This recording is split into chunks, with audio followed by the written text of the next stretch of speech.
ইন্নাল জান্নাতা হিয়াল মাওয়া। আমি আল্লাহ আমার তার জন্য সরাসরি চিরস্থায়ী জান্নাতের ঘোষণা দিয়া দিলাম। একবার জোরে জোরে বলুন সুবহানাল্লাহ।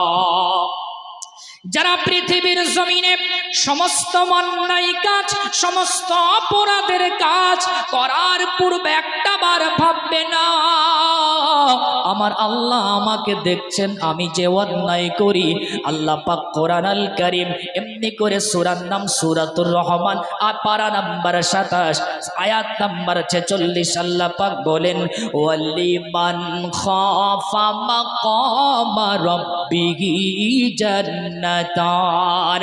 যারা পৃথিবীর জমিনে আল্লাহ পাক রব্বুল আলামিনকে ভয় করে গুনাহ বর্জন করবে, আল্লাহ পাক কিয়ামতে হাসরের ময়দানে তাদেরকে দুটি জান্নাতের মালিক বানায়া দিবেন। একবার জোরে জোরে বলুন সুবহানাল্লাহ। যারা আল্লাহর ভয়ে গুনার কাজ ছেড়ে দেবে, অন্যায় কাজ ছেড়ে দিবে, আল্লাহ বলে এই যে আমার ভয় করে অন্যায় কাজ গুনার কাজ ছেড়ে দিল, আমি আল্লাহ এর পুরস্কার আমি রব্বে কারীম আমার জান্নাত দিব, একটা নাই দুইটা। একবার জোরে বলুন সুবহানাল্লাহ। এই পৃথিবীর জমিনে জেনে অজেনে বুঝে না বুঝে আমাদের দ্বারাই মাঝে মাঝে কন্ট্রোল করার পরেও কিন্তু অন্যায় কাজ হয়ে যায়, আমাদের দ্বারা মাঝে মাঝে হয়ে যায়। আল্লাহ পাক রব্বুল আলামিন কোরআন আল কারীম পারা নাম্বার 5 সূরার নাম সূরাতুন নিসা আয়াত নাম্বার 28 আল্লাহ পাক বলেন ওয়া খুলিকাল ইনসানু দাঈফা। আল্লাহ পাক রব্বুল আলামিন বলেন আল্লাহ আমাদের পৃথিবীর জমিনে সৃষ্টি করেছেন, দুর্বল করে সৃষ্টি করেছেন, আল্লাহ আমাদের কমজোর করে বানিয়েছেন, আল্লাহ মানব জাতি আমাদেরকে দুর্বল করে বানিয়েছেন, জয়ীফ করে বানিয়েছেন। তাহলে এই আয়াতের আলোকে আমরা বুঝলাম আমরা হলাম দুর্বল, আমরা হলাম জয়ীফ, আমরা হলাম কমজোর। তাই কমজোর বান্দাদের দ্বারা টুকটাক একটু অন্যায় কাজ অপরাধের কাজ হয়ে যেতে পারে, এটা স্বাভাবিক, অস্বাভাবিক কিছু নয়। আল্লাহ পাক রব্বুল আলামিন বলেন দুনিয়ার জমিনে যখন তোমাদের দ্বারাই কোনো অন্যায় কাজ কোনো অপরাধের কাজ হয়ে যায়, তোমরা তৎক্ষণাৎ মহান আল্লাহর কাছে দুখানি করে হাত তুলে দোয়া যাও, আল্লাহ পাক অন্যায় করেছি, ভুল করেছি গো মাওলা, আপনি আমার গুনাহ খাতা মাফ করে দেন। আল্লাহ বলেন ওই বান্দা যদি আন্তরিকতার সঙ্গে অনুতপ্ত চোখের পানি ছাড়তে পারে, আমি আল্লাহ তার জিন্দেগীর তামাম গুনাহ খাতাগুলো মাফ করে দিব। একবার চিল্লায়া বলুন সুবহানাল্লাহ।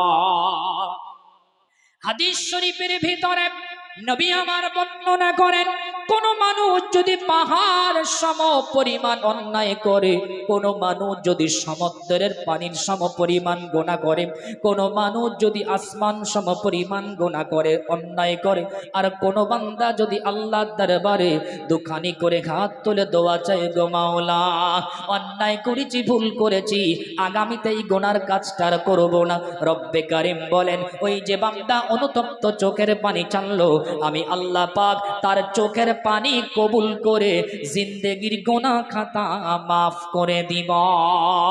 হাদিস শরীফের বর্ণনা আমরা সবাই সাইয়্যিদিনা হযরতে উমর ফারুক রাদিয়াল্লাহু তাআলা আনহুর নাম আমরা সবাই শুনেছি। হযরতে উমর তিনি অনেক কঠোর মেজাজের মানুষ ছিলেন, হযরতে উমর ফারুক তিনি অনেক কড়া মেজাজের মানুষ ছিলেন। সাইয়্যিদিনা উমর একদিন বাড়ির থেকে বার হয়েছেন, আমার নবী পাকের দরবারে যাবেন, আমার নবী পাকের সঙ্গে দেখা করবেন বলে বাড়ির থেকে সবে মাত্র বার হয়েছেন।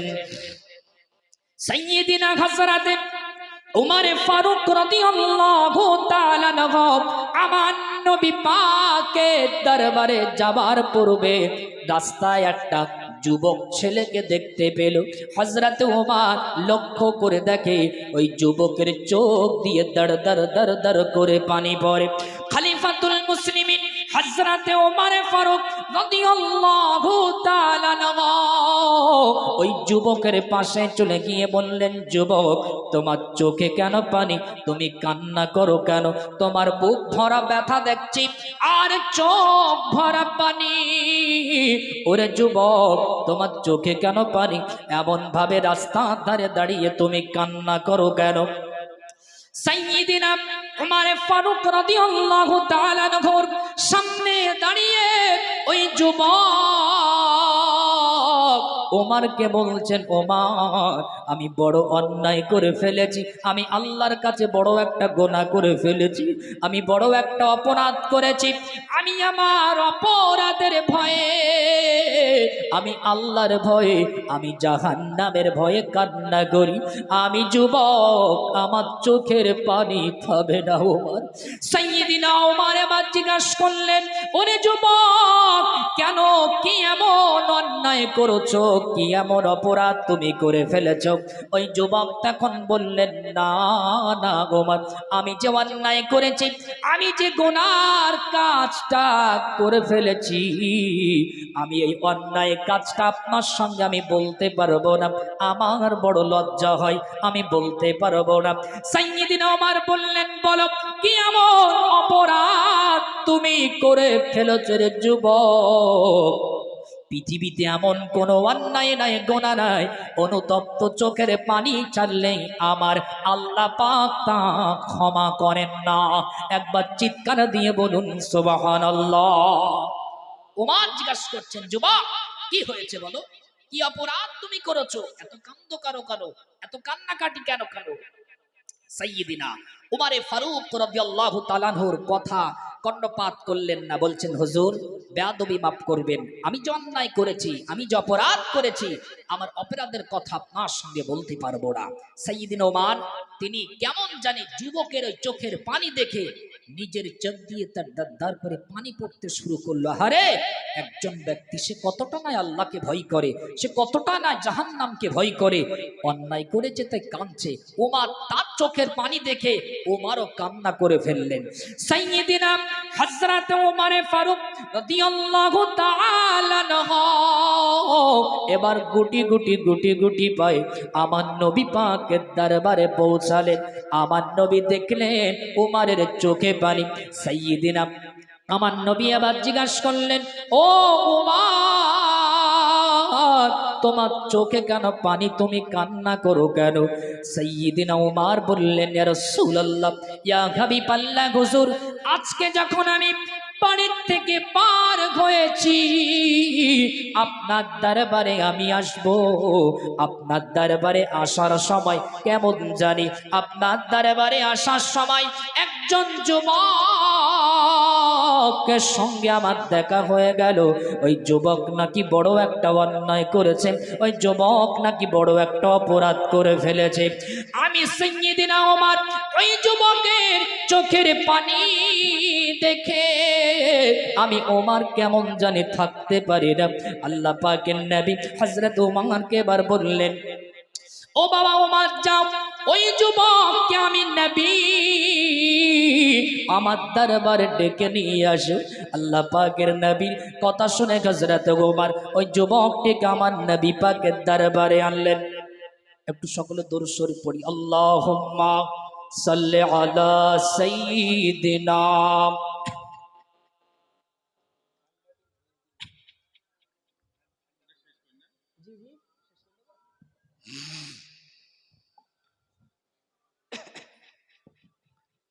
তাহলে 2-5 মিনিটের ভিতরে শেষ করে নে, হুজুর যেহেতু এসে গেছে আমাদের হুজুর। সম্মানিত ভাইরা আমার, খলিফাতুল মুসলিমিন হযরত উমর এইবার যুবককে যখন আমার নবী পাকের দরবারে হাজির করলেন, ওই কান্নারত অবস্থায় ওই যুবক আমার নবী পাকের দরবারে যখন পৌঁছালেন, আমার নবী এবার জিজ্ঞাসা করলেন, যুবক, চোখে কেন পানি, কান্না করো কেন? ওই যুবক বললেন, ইয়া রাসূলুল্লাহ, ইয়া হাবিবাল্লাহ, হুজুর, আমি বড় একটা অপরাধ করে ফেলেছি, আমি আল্লাহর ভয়ে, আমি জাহান্নামের ভয়ে কান্না করি। ওই যুবক তখন বললেন, ইয়া রাসূলুল্লাহ, জানি না আল্লাহ আমার গুনাহ ক্ষমা করবেন কিনা।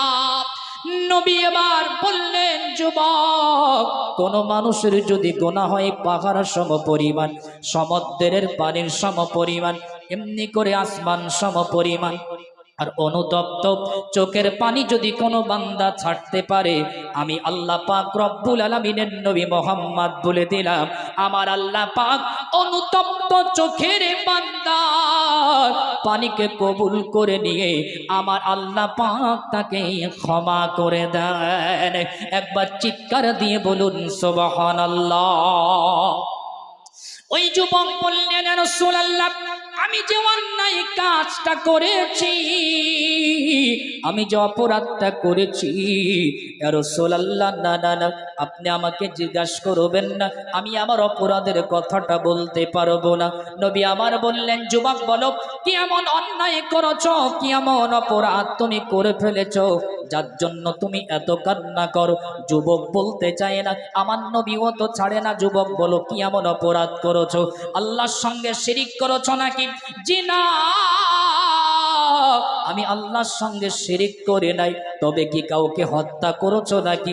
জি না ইয়া রাসূলুল্লাহ, আমি তো কাউকে হত্যা করি নাই। নবী আমার বললেন শক্তভাবে, ওরে যুবক, বলো বলো কি অপরাধ তুমি করেছো?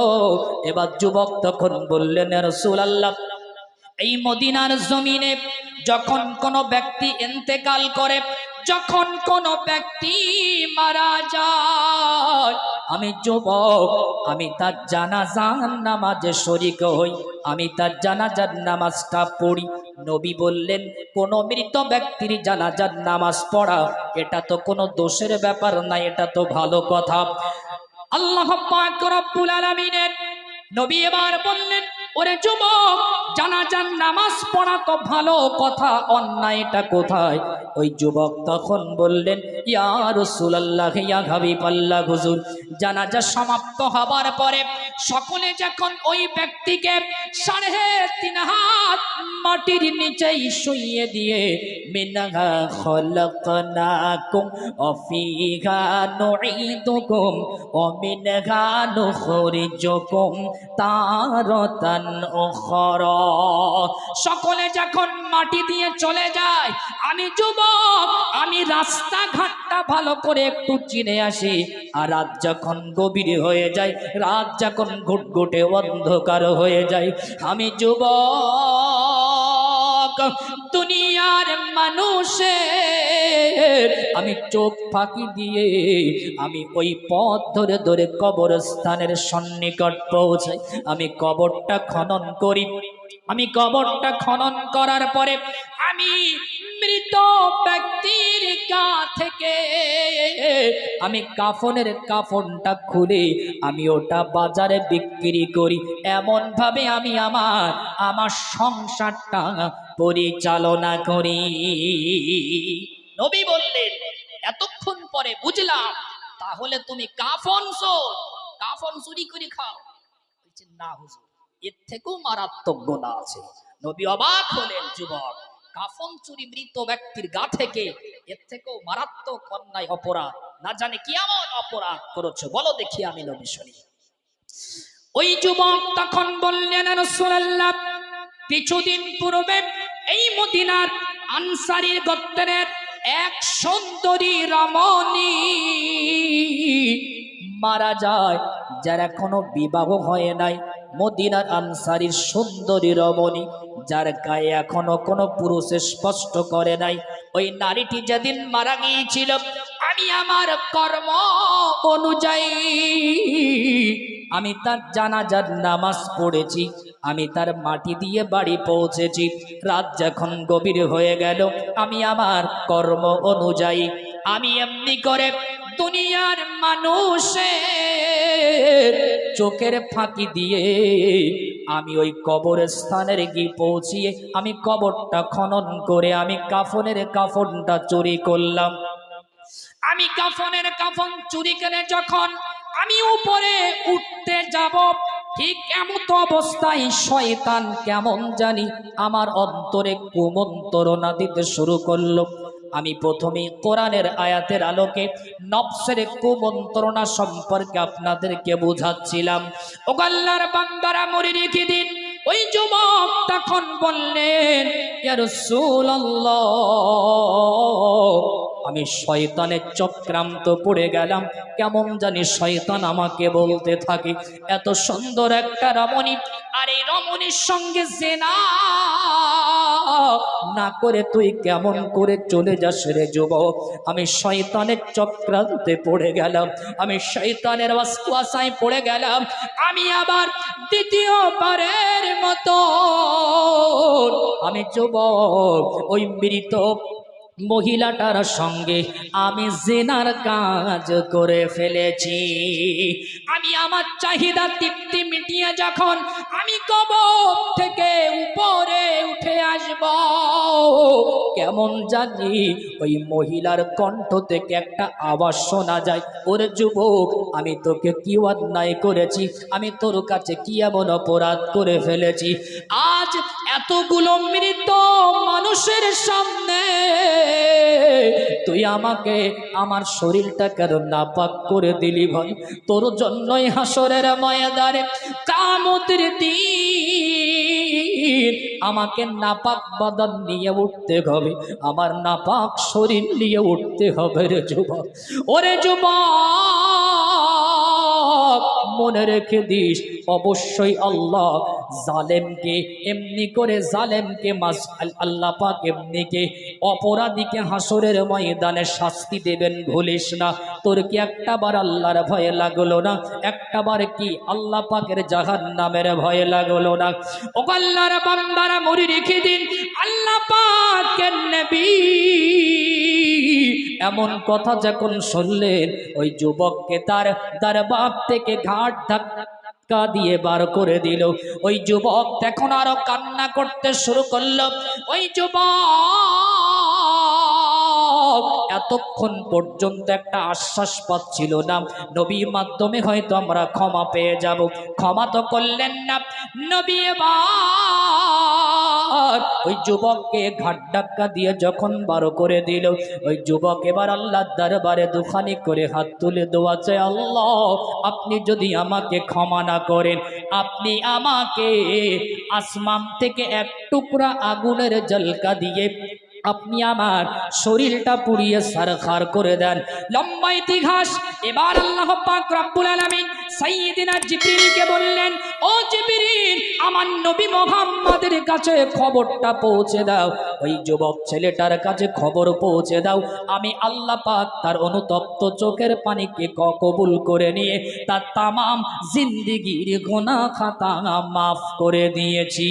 একবার জোরে জোরে বলুন সুবহানাল্লাহ। দরুদ আল্লাহুম্মা সাল্লি আলা সাইয়্যিদিনা মাওলানা মুহাম্মদ ওয়ালা আলি সাইয়্যিদিনা মাওলানা মুহাম্মদ।